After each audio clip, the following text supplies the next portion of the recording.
Selanjutnya, kita masuk ke bab 3 metodologi penelitian. Yang pertama ada 3.1 yaitu tentang jenis penelitian. Jenis penelitian ini adalah penelitian asosiatif kausal.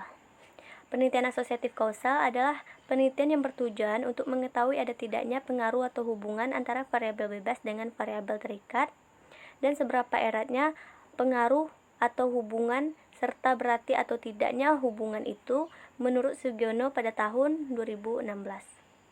Penelitian ini dimaksudkan untuk mengetahui pengaruh kepemimpinan, kompensasi, dan disiplin kerja terhadap kinerja karyawan PT PLN Persero Cabang Solok Selatan pada tahun 2020. 3.2 yaitu tempat dan waktu penelitian. Penelitian ini dilakukan di PT PLN Kantor Cabang Solok Selatan yang berlokasi di Jalan Batang Lawe, Kabupaten Solok Selatan, Indonesia. Penelitian ini dimulai di bulan September sampai bulan Januari tahun 2021. Yaitu variabel penelitian. Variabel penelitian ada dua. Yang pertama ada variabel independen atau variabel X atau juga sering disebut dengan variabel bebas. Variabel independen merupakan variabel bebas yang artinya variabel yang mempengaruhi atau yang menjadi sebab perubahan atau timbulnya variabel terikat menurut Sugiono pada tahun 2010. Dalam penelitian ini yang bertindak sebagai variabel independen adalah kepemimpinan X1, kompensasi X2, dan disiplin kerja X3. Selanjutnya kita masuk kepada variabel dependen atau variabel terikat yang sering disebut dengan variabel Y. Variabel dependen adalah variabel terikat yang berarti variabel yang dipengaruhi atau yang menjadi akibat karena adanya variabel bebas menurut Sugiono pada tahun 2010. Maka dalam penelitian ini yang bertindak sebagai variabel dependen yaitu kinerja karyawan. Selanjutnya kita masuk kepada 3.4 yaitu populasi dan sampel. Selanjutnya kita masuk kepada 3.4 populasi dan sampel. Populasi adalah keseluruhan subjek penelitian yang dapat berupa orang, benda atau suatu hal yang di dalamnya dapat diperoleh dan dapat memberikan informasi atau data penelitian.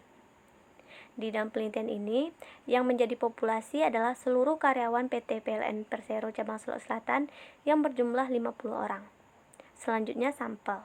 Sampel adalah bagian dari jumlah dan karakteristik yang dimiliki oleh populasi. Metode yang digunakan dalam penelitian ini adalah metode sampling jenuh atau total sampling, yaitu sampel yang mewakili jumlah populasi. Biasanya dilakukan jika populasi dianggap kecil atau kurang dari 100, yang biasanya dikenal dengan total sampling.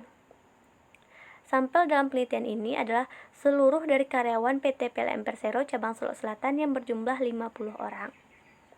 Selanjutnya, kita masuk kepada 3.5 jenis data dan sumber data. Di sini ada dua. Yang pertama data primer. Menurut Sugiono pada tahun 2015, data primer adalah sumber data yang secara langsung memberikan data kepada pengumpulan data. Contohnya melalui penyebaran kuesioner, data wawancara, dan lain sebagainya. Data primer dalam penelitian ini diperoleh melalui kuesioner penelitian yang diberikan kepada karyawan PT PLN Persero Cabang Solok Selatan.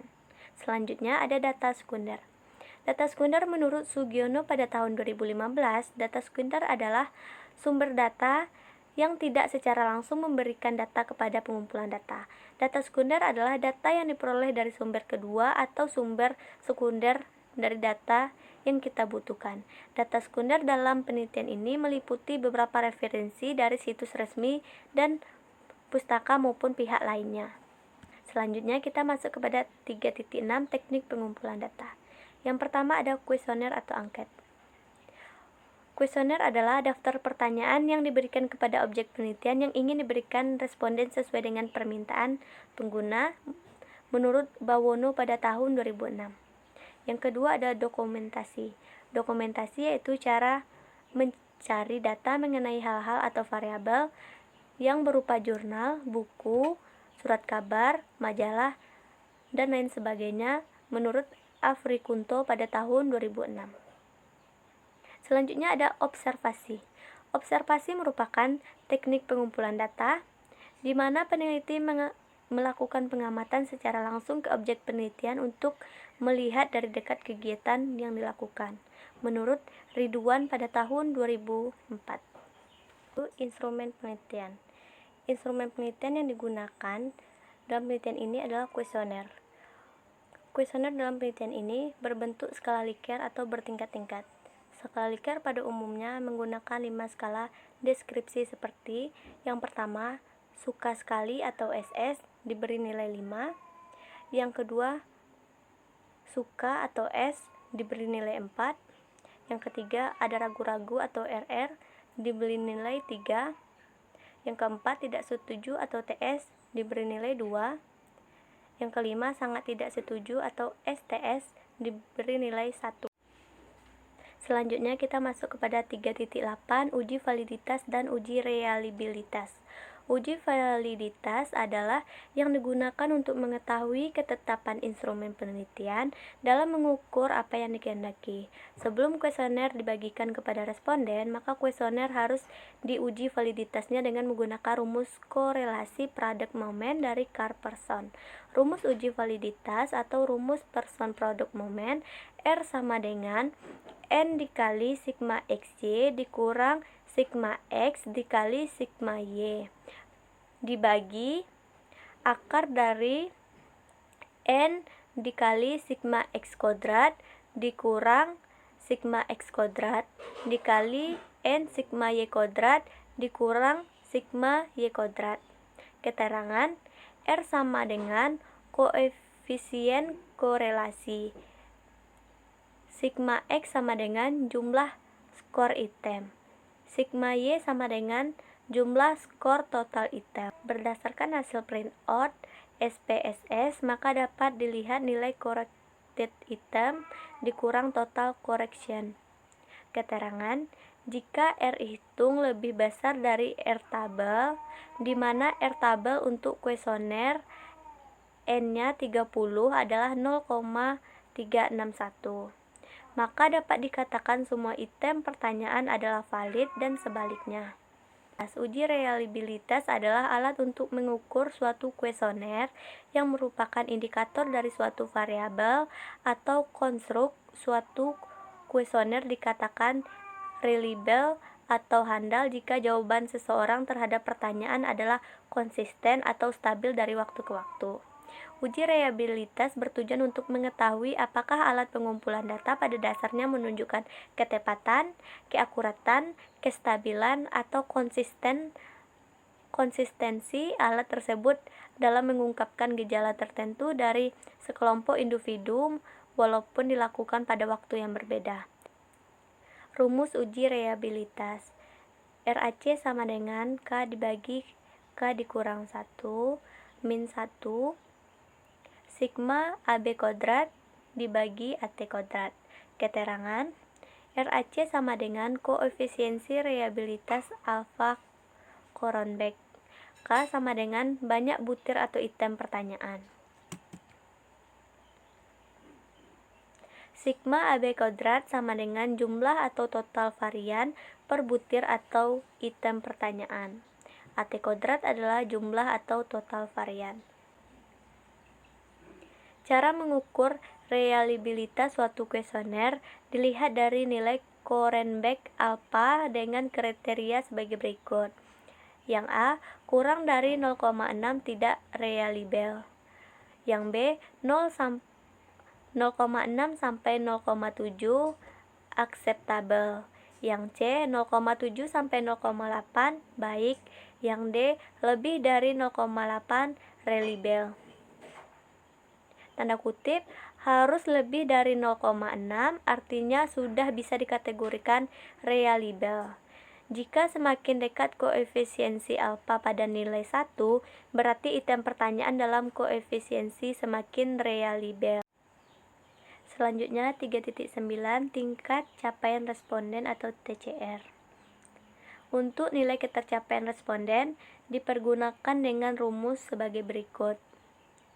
TCR sama dengan rata-rata per N dikali 100%. Keterangan, TCR sama dengan tingkat capaian responden, RS rata-rata skor jawaban responden, N jumlah skor maksimal. Tabel kriteria jawaban responden. Ada nomor interval jawaban responden, ada kategori jawaban. Yang pertama, jika interval jawaban responden 81 sampai 100%, berarti kategori jawaban sangat baik. Yang kedua, jika interval jawaban responden 61 sampai 80%, berarti kategori jawaban baik. Yang ketiga, jika interval jawaban responden 41 sampai 60%, berarti dalam kategori jawaban cukup baik.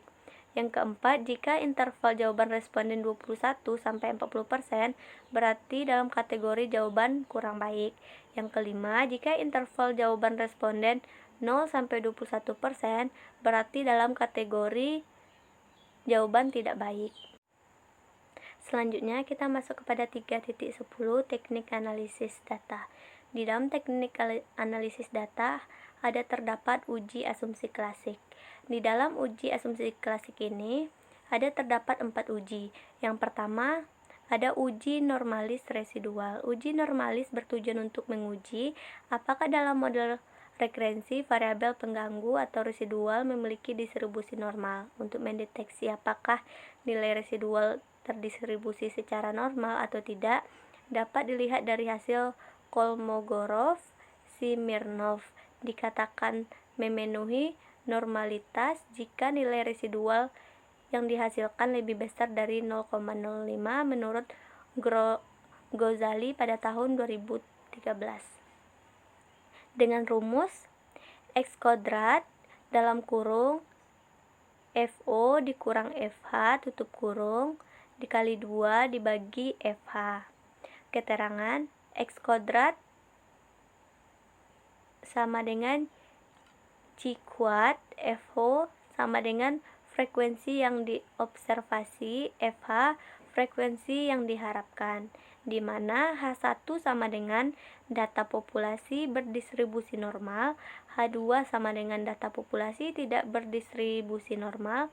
Ketentuannya, dasar pengambilan uji Kolmogorov-Smirnov adalah yang pertama, apabila nilai signifikan atau nilai probabilitas atau asimsik lebih besar dari 0,5 atau 5%, berarti HA diterima dan HO ditolak, maka data terdistribusi secara normal.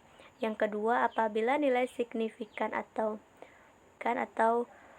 probabilitas asimsik lebih kecil dari 0,05 atau 5%, HA ditolak dan HO diterima, maka data tidak terdistribusi normal. Yang kedua ada uji heteroskedastisitas. Uji heteroskedastisitas merupakan bagian dari uji asumsi klasik dalam regresi, di mana salah satu persyaratan yang harus terpenuhi dalam model regresi yang baik adalah jika tidak terjadi gejala heteroskedastisitas. Jika terjadi gejala heteroskedastisitas akan berakibat kepada keraguan atau ketidakakuratan pada suatu hasil analisis regresi yang dilakukan. Tidak terjadi gejala atau masalah heteroskedastisitas jika yang pertama titik-titik data menyebar di atas dan di bawah sumbu nol. Yang kedua, titik-titik tidak mengumpul di atas atau di bawah sumbu nol saja. Dan yang ketiga, penyebaran titik-titik data tidak boleh membentuk pola bergelombang, melebar, kemudian menyempit dan melebar kembali. Selanjutnya, ada yang ketiga, uji multikolineritas. Menurut Ghazali pada tahun 2013, uji multikolineritas bertujuan untuk menguji apakah model regresi ditemukan adanya korelasi antar variabel bebas atau independen. Model regresi yang baik seharusnya tidak terjadi korelasi di antara variabel independen. Jika variabel independen saling berkorelasi, maka variabel-variabel ini tidak ortogonal. Variabel ortogonal adalah variabel independen yang nilai korelasi antar sesama variabel independen sama dengan 0. Untuk menguji multikolineritas multikolineritas dilakukan dengan melihat nilai sebagai berikut. Yang pertama, jika toleransi lebih besar dari 0,10 dan VIF lebih kecil dari 10, maka tidak terjadi multikolineritas. Dan yang kedua, jika toleransi lebih kecil dari 0,10 dari VIF lebih besar dari 10, maka terjadi multikolineritas.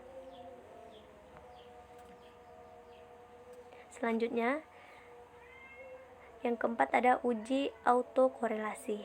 Menurut Ghazali pada tahun 2016, autokorelasi muncul karena observasi yang berurutan sepanjang waktu berkaitan satu sama lain, merupakan pengujian asumsi dalam frekuensi di mana variabel dependen Y tidak berkorelasi dengan dirinya sendiri. Uji autokorelasi digunakan untuk melihat apakah hubungan linier antara error serangkaian observasi yang diurutkan menurut data time series.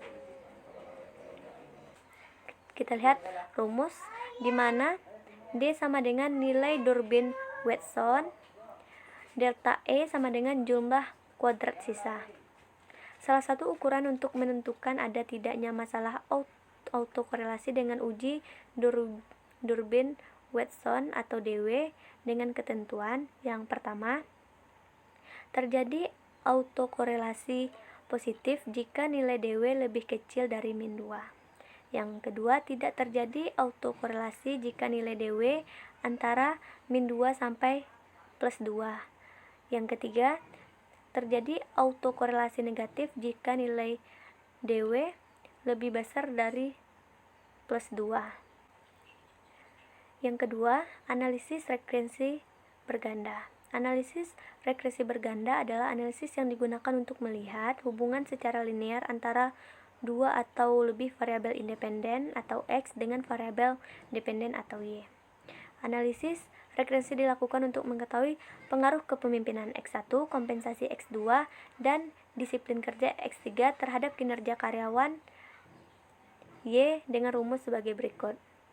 Keterangan Y sama dengan kinerja karyawan, X1 kepemimpinan, X2 kompensasi, dan X3 disiplin kerja, dan A sama dengan konstan, ET sama dengan error time, B1 dikali B2 sama dengan koefisien regresi.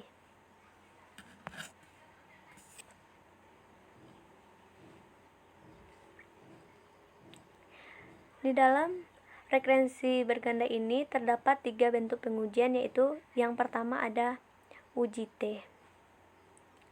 Uji ini digunakan untuk melihat pengaruh masing-masing variabel independen X1, X2, X3 secara individu atau parsial terhadap variabel dependen. Pengujian ini dilakukan secara parsial atau individu dengan menggunakan uji T statistik untuk masing-masing variabel bebas dengan tingkat kepercayaan tertentu menurut Bawono pada tahun 2006.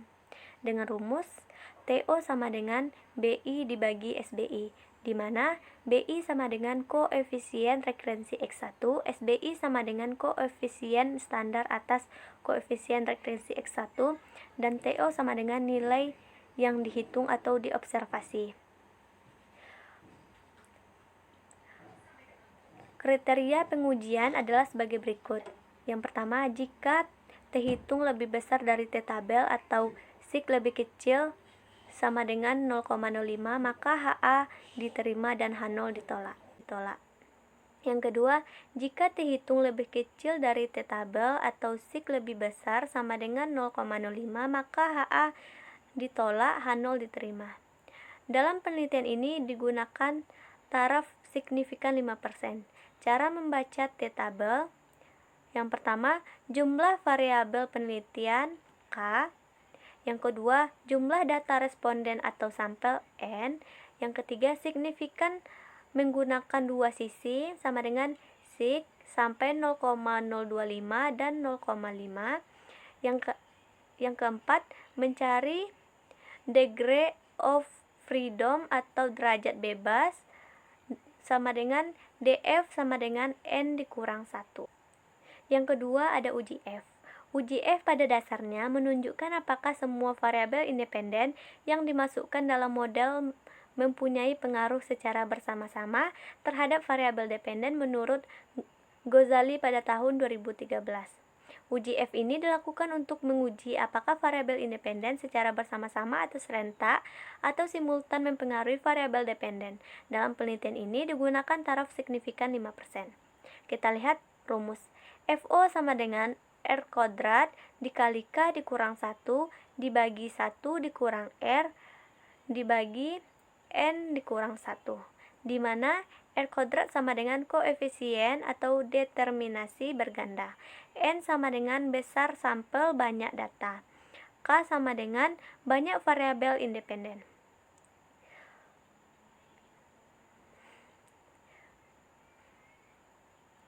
Kriteria pengujian adalah sebagai berikut. Yang pertama, uji F dapat dari tabel ANOVA. Yang kedua, jika F hitung lebih besar dari F tabel dan SIG lebih kecil dari 0,05, artinya berpengaruh atau artinya variabel X1 dan X2 secara bersama-sama simultan berpengaruh signifikan terhadap Y.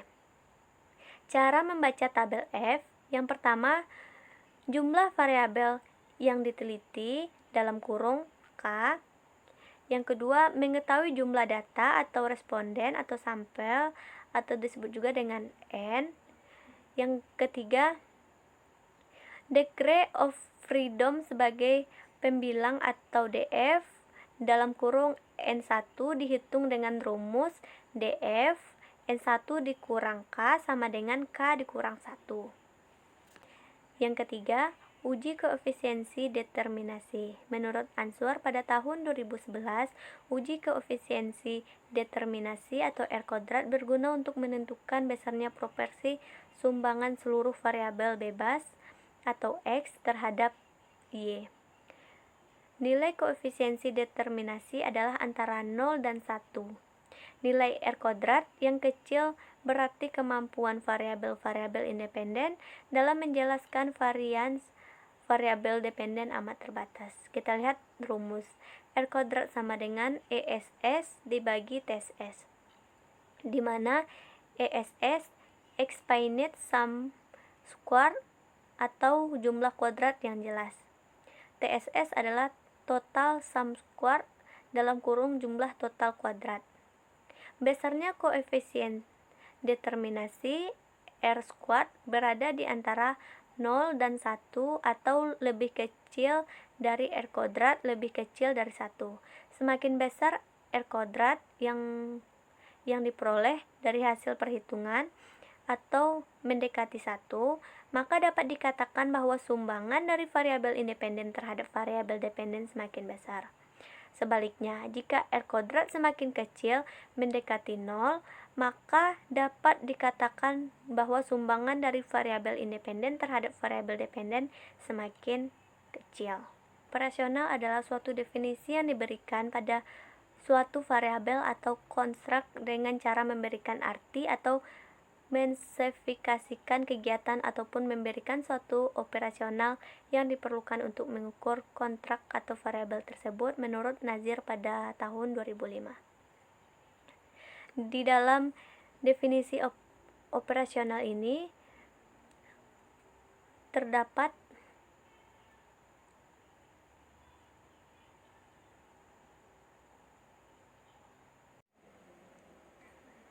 mungkin hanya itu yang dapat saya jelaskan, tapi sebelum saya mengakhiri, saya ingin mengucapkan terima kasih kepada dosen pembimbing saya sekaligus dosen yang telah mengajarkan mata kuliah metodologi ini, yaitu Ibu Tilawatil Cisetayoda, SE MSI.